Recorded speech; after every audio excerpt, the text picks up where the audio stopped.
With our calendars and emails, we need to make sure that we have set them up correctly and that they are syncing all of the things that we wish them to sync. So the easiest way to do that is to have a look at these types of things. So you can do show and you can see how many messages it's going to show. What we're going to look at too is how to do our signature, and we're going to look at our default email accounts. What we will look at first of all though is in one of our email accounts, so it could be in your CathEdNet one, you need to check the account name and make sure that all of these things are turned on. This is the bit where you usually want to change it. So it says mail days to sync. By default, Apple has set it up to be just 3 days. I tend to go in and I change it to usually a month. You can set it at no limit if you wish, but just be aware if you have a large email folder that will impact on your storage possibly. So that's our first one that we can change. You can also delete an account, particularly if you have shared iPads, and you might want to install an account just for a day or two and then delete them because you're moving them on to share them with someone else. So I'll go done on that. That's how we sync more than 3 days worth of messages. What we're going to look at is how we add a signature into our accounts.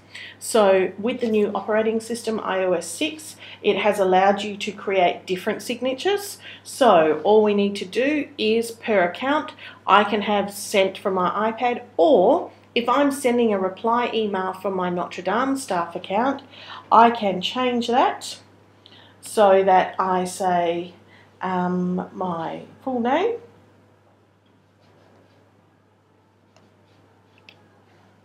and my any other details that I require.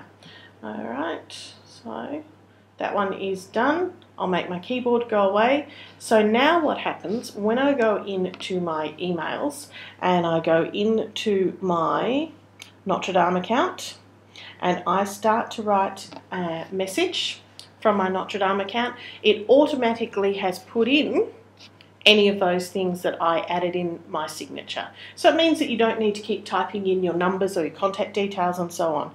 You can also copy a signature from another email and add it in.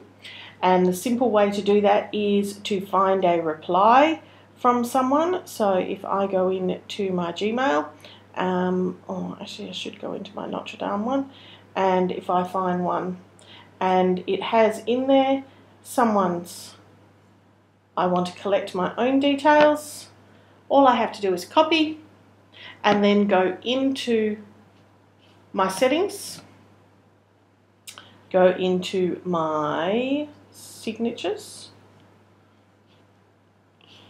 delete out those things, press and hold, and it will allow me to paste any of that information in. So it's an easy way of getting your details into your signatures.